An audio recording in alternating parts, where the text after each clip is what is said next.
Right now, there's a multi-million-dollar industry that's pretty much designed to keep you broke, feeling insecure, and not even being able to progress within the things that you want in your life. They don't do it by hiding information from you, but they actually do it by a smarter way. They're feeding you all the information of progress. They're feeding you motivational videos. They're feeding you business opportunities that in reality don't really exist. Pretty much the illusion of progress. You watch the videos, you buy the gear, you plan the business, but your day-to-day reality doesn't really change. And you are still stuck in that mentality of I'm lazy, I'm not built like them, or I just can't do it. Today, I want to dismantle the lies that you've been told about success and also make you understand that you are not lazy, you're just not taking the first step. And I want to replace all of this with a mentality and a mindset that is an unshakable asset. I'm gonna give you 5 core pillars in order to be able to beat those lies that are currently keeping you and making you feel like you're lazy or you're not built like everyone else to build success. Now, to get straight to the point, the first lie is the DNA fallacy. I'm just not built like them. I can do it the way they did. I don't have the discipline that they do. Okay, let me give you some brutal reality here. The only reason that you are lazy is because of your own choice. Being lazy and not being progressive is your own personal choice.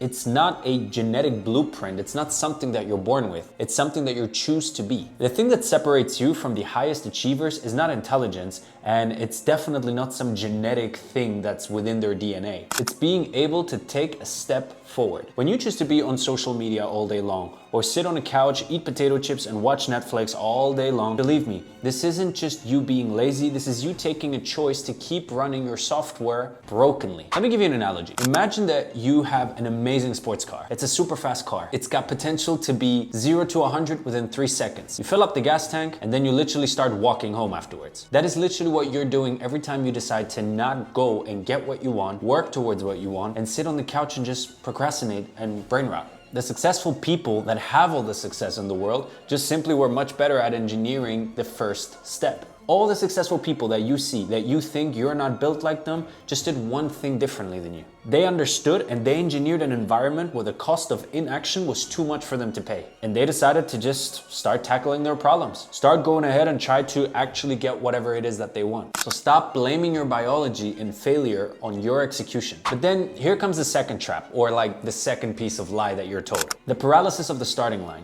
Believe me, the reason why 99% of people cannot do what they want is because they don't start. Now, of course, this is consumed by fear, doubt, or even worry of what other people will say or do. Sure, this is a cliche, but at the end of the day, it's still very much true. This excuse that you build in your head about starting what it is that you want always comes with the same things. I need more data, I need more attempts, I need better gear, I need a better studio. Look, while all of these things technically can be true, that if you had a more high quality studio or a high quality camera or whatever it is, a piece of software that costs a lot of money and would put you ahead, could technically bring out more quality output, it still doesn't solve the issue of not starting. Most people wait until they're ready. And believe me, if you're waiting to be ready, you'll be waiting until you're dead. It's very complicated, yet also very simple. The paradox is, the only way you can actually break the fear of starting is actually by starting. I always recommend starting very small because if you start way too big, you will burn yourself out way too quickly. You want to get in better shape, start doing 10 push-ups a day. You don't need to do 300, just do 10. You want to become faster at running and have more stamina.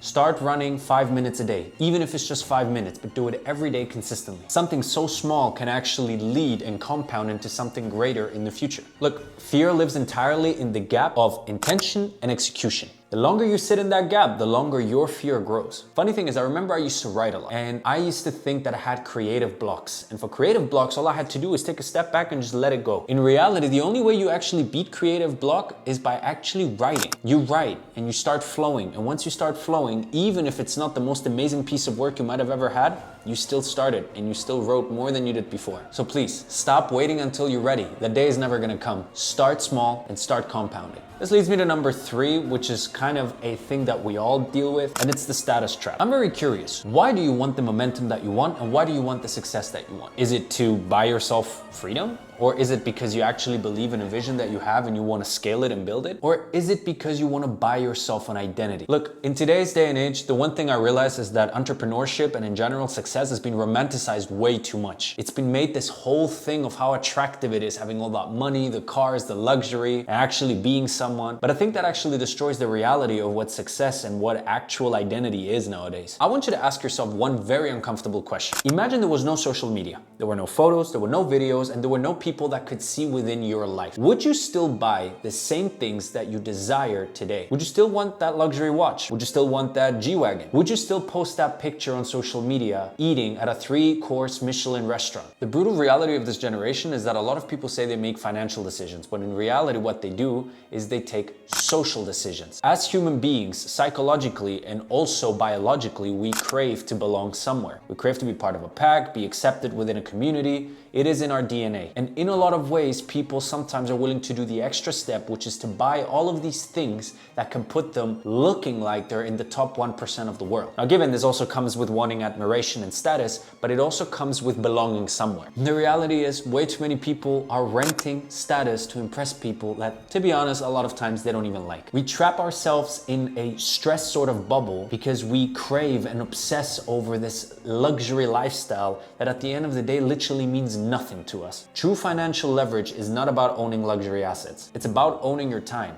The man or the woman who has the most amount of time on their hands is the most successful person. Don't trade away your 20s to look like a luxury piece on a screen for people that don't care. This leads me to the fourth point, which is called the shiny object syndrome. Now, this kind of ties pretty much with the last point that we made, but it's because when we want these fast things, when we want the fast cars, the luxury watches, and absolutely everything that is shiny in our eyes, we fall victim to the biggest productivity killer in the world. The weekly pivot is what I call it. We understand that in order to get those things that we want, we need to build something that's going to be able to give us the money for it. But here's the problem. You're being sold a fake reality. On a Monday, you might start a dropshipping store. By next Monday, you might go into a marketing agency. And by the following Monday after that, you might be a sales coach. You switch so many businesses and so many ideas so quickly because one, you cannot stick with them because all you care about is the result, not the journey. And you're looking for a quick way to get rich. I bet you if you were to open up your Instagram right now and you fall into this category, all you're going to see is advertisements from gurus that are trying to sell you a course or trying to sell you this multi-million-dollar secret that nobody knows about except them, and they're trying to sell you something in order to get into it. That is the biggest way that you're gonna ruin your mental state because you will constantly feel like everything you tried does not work. Look, an advice that I was given when I was a kid was never do anything for the money because money will follow when your vision or your passion succeeds. And that is exactly the whole point. Money should never be the reason why you do something, unless it's obviously a normal 9-to-5, which at that point I understand. But if you're wanting to build something, never build it because at the end of it, it could be $500 million behind. But build it because it's something you believe in. It's something that can create change and it's something that can benefit you as a person and an identity. Listen, success is incredibly boring. Success literally is the repetition of one task over and over and over and over again, potentially about 5 to 10 years with almost no results. If you don't stick long enough with something, you will never know if it truly works. But if you stick with it 1 week, believe me, you will definitely find out that it doesn't work. So please, if every week or every month you start something new, you're not an entrepreneur, you're literally just consuming business ideas. And this leads me to point number 5, which by the way is actually something that kind of connects everything together. The motivation overdose. All right, so we've all been in that phase where we watch so many motivational videos and we actually think we're changing our lives. We think we're being ahead of everyone else because we're watching and reading all of these motivational things that technically put us forward. Listen to me, those videos do nothing to you. And I mean nothing, unless you actually change something in your life. I want to ask you something. How often have you watched those motivational videos, whether it's in the morning or in the evening, and then just went straight back to whatever it was that you were doing absolutely every day of your life? You didn't implement a single thing. Neither did you actually try to do something. And that's the biggest problem. We watch all this motivational dopamine in our brain, but then we go straight back to doing absolutely everything that we were doing before as well. If your entire strategy of changing your life and being successful is watching those motivational videos, just stop right now because you're definitely gonna fail. I have a strong opinion about motivation because motivation is a spark, but it's a spark that comes and goes. The thing that will set you apart apart from absolutely everyone around you in your competition is not motivation, it's discipline. Motivation comes and goes. Discipline is the mental approach and the mental framework that allows you to stick to something despite it being rainy, hot, cold, painful,